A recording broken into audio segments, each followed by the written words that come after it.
Hello students, yesterday I told you Act 1 and Act 2 of Andhayug. Today I will discuss Act 3, Act 4, Act 5. Act 3 is the half-truth of Ashwatthama. Sanjay reaches to Ahastinapur and tells to Dhritarashtra and Gandhari the defeat of Kauravas in the war. During the afternoon, the wounded warriors and other soldiers come with broken chariots. Being a blind man, Dhritarashtra sees the wounded soldiers with his hands and accepted the defeat. He orders to give water to a dumb soldier and allows him to rest in his palace. Gandhari becomes silent and motionless. At that time, there is a rumor in Ahastinapur that a warrior from the Pandavas' army came with the wounded soldiers of Kauravas' army. He will rob the city. But the warrior was Dhritarashtra's son Yuyutsav. He fought from the side of Pandavas because he thinks that truth is better than Kauravas. He was thinking that his parents would be very angry. Then Vidur comes there. He recognizes him and said that he had done good coming to Ahastinapur. Vidur orders him to go to Gandhari. She will forget the pain of her lost sons. Yuyutsu went to Gandhari, but she did not show her affection for him. Contrary it, she disclaimed him. He returns without saying any words. He becomes very sorry. He thinks that it would be better. He would fight from Kauravas and accepted the untruth. He would certainly get his mother's love and the public would not hate him. Vidur gives solace to Yuyutsu and orders to give water to the dumb soldier who is about to die. As he gives water to the dumb soldier, he looks at him and cries loudly. Yuyutsu tells Vidur that he himself wounded the soldier, so he will not accept my services. Yuyutsu hates Krishna. Sanjay has brought information of Duryodhana's defeat. There was a great shock in the city. Ashwatthama has the feeling of revenge due to the death of his father Dronacharya and Dronacharya's defeat. He went to Duryodhan to make the chief commander to Ashwatthama. Duryodhan was lying wounded on the battlefield. Duryodhan says to Kripacharya that he is Brahmin. Here is no water. You are requested to make the chief commander of army to Ashwatthama with a drop of sweat water as a tilak of honor. Duryodhana blessed Ashwatthama to take revenge. He will wait to hear the information of his revenge. All return from Duryodhana and take rest in the forest during the night, and Owl killed a crow. Inspired to this event, he decides to attack the sleeping Pandavas.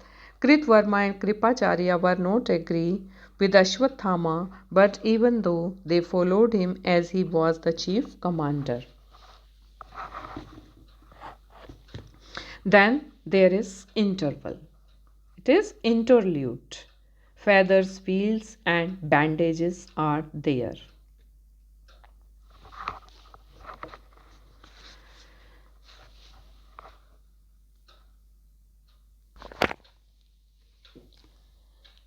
Ashwatthama murdered the beggar. He became a ghost and appeared there. He stopped the flow of the story and the actions of the characters with his ghostly power. All the characters were acting through its power. With its power, Yuyutsu, Vidur, and Sanjay came to the ghost and introduced themselves standing in line back to the ghost. The ghost was listening them. At this time there came the chariots of Krishna and Ashwatthama. Ashwatthama tried to stop Krishna's chariot, but he could not stop it. Ashwatthama's chariot was coming after Krishna's chariot. The ghost was unable to stop the flow of the story.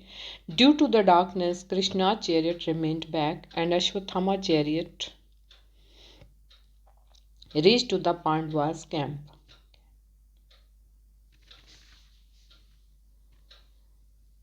Now come to the Act 4, Gandhari's curse.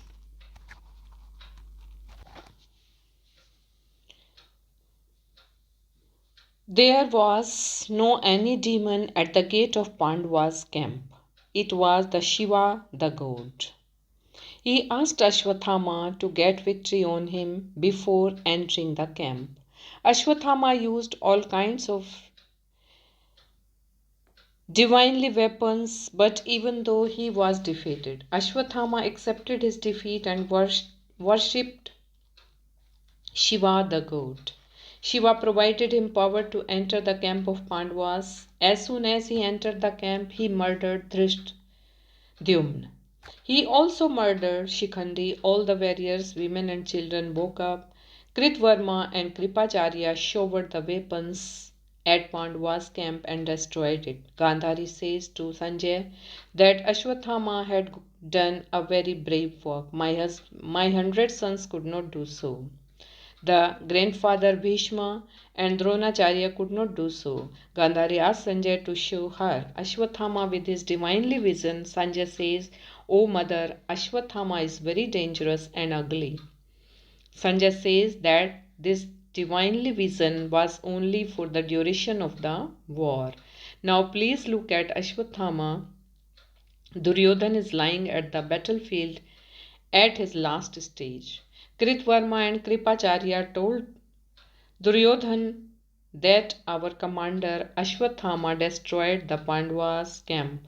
Hearing this, Duryodhana was very pleased. Ashwatthama had gone to get his Brahmastra and money. Ashwatthama comes there. He says that he has killed the murderer of his father Dhrishdyumna, but he could not kill the heir of Pandavas, whom Subhadra is rearing her stomach. He promises to do his work, and at this time Duryodhana dies.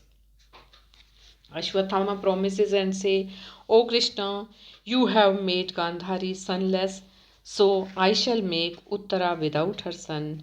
During this period, Sanjay's divine vision is lost. Vidur, Sanjay, Yuyutsu, Gandhari, and Dhritarashtra and other relatives go to cremate Duryodhana. They meet Kritvarma, Kripacharya, and Ashwatthama. In the way Krishna was in search of Ashwatthama with Pandavas, they see Ashwatthama. Arjun threw his fire arrow at Ashwatthama. Then Ashwatthama threw his Brahmastra. Then Vyasji warned him that he does not know the result of this Brahmastra. It will destroy the whole world. Arjun throws his Brahmastra. Krishna took money from Ashwatthama and cursed him for abortion. Ashwatthama goes away. He becomes a leper.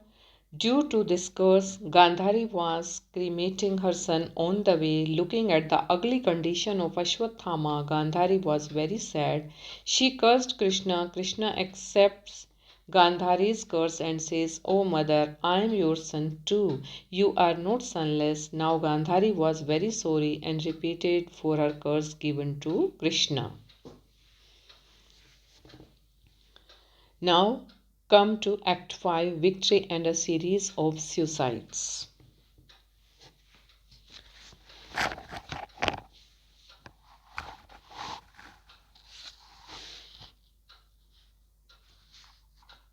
After the great war, Yudhishthir was coronated, but there was no pleasure in the city of Kauravas. The Pandavas got victory. Even though they were sad, Krishna's power became weak due to the curse. Bhim was not so wise. and he was not so wise. Bhim always troubled Yuyutsu. Gandhari and Dhritarashtra went away to forest due to the policies of Bhim. Yuyutsu committed suicide due to Bhim's aggression. Fire broke out in the forest. Gandhari, Kunti, and Dhritarashtra burnt in the fire. Knowing this, Yudhishthira becomes very sorry. He refused to wear the crown of kingship. Krishna called Arjuna to Dwarkapuri through his ambassador. Yudhishthira says to Vidur that he is going to Himalaya to leave this body. Vidur says to him that it is a kind of suicide. Yudhishthira says that he has lost all his relatives due to this victory. I do not see any good thing in my future. Now come to the epilogue, death of the Lord, the death and the end of the play. This is the end of the play here. Due to the family conflict in Yadavas, Krishna killed all his relatives and went in the forest and slept under a tree. Then a hunter came there and threw his arrow at his foot, knowing that it was the mouth of a deer. Thus Gandhari's curse becomes true. Blue blood flew out from the wound of the foot. It cured Aswathama's leprosy and Krishna dies. After Krishna's death, Yuyutsu appeared in the form of a ghost. He was scolding Krishna that he for hate due to Krishna, his death is good. The hunter of Krishna was standing there. The hunter replied to Yuyutsu. Hearing the hunter's reply, Ashwathama said that he had killed him. I become blind in my thinking. How the God has cured me well. Now I am quite well. The hunter says that Krishna told him that it was not his death, it is the only transformation of the body. As long as I was living, I looked after my duties and responsibilities. Now I am going handling over all these responsibilities to you. One who will get this responsibility will reconstruct the destruction which occurred due to this great war. If it is done so, I shall consider myself as a alive being. The hunter repeats again and again the message given by Shri Krishna. Andhayug highlights the perils of self-enchantment in the anti-war allegory. It explores human capacity for moral action, reconciliation and goodness in times of atrocity, and reveals what happens when individuals succumb to the cruelty and cynicism of a blind, dispirited age. When a ruler epitomizes by a blind Dhritarashtra physically and also by his ambition for his son Duryodhana, is an equally blind society fall its own side and that of their loved ones. It elaborates on the consequences when a society fails to stop a cycle of revenge and instead choose a redemptive path which is always available even in worst of scenarios. This is shown by Krishna's presence amid the mindlessness of fellow human beings. It was only when they collectively reject the voice of wisdom that the negation of war stepped upon them, leading to wide-scale bloodshed. The story hints at the perils that await a society that turns away from its wisdom, culture, and instead succumb to the logic of the moment that can be easily swayed by emotions. Bharti uses the war of Mahabharata to make an anti-war statement and raises questions regarding moral uprightness in the wake of partition-related atrocities, loss of faith, and national identity. Thank you very much.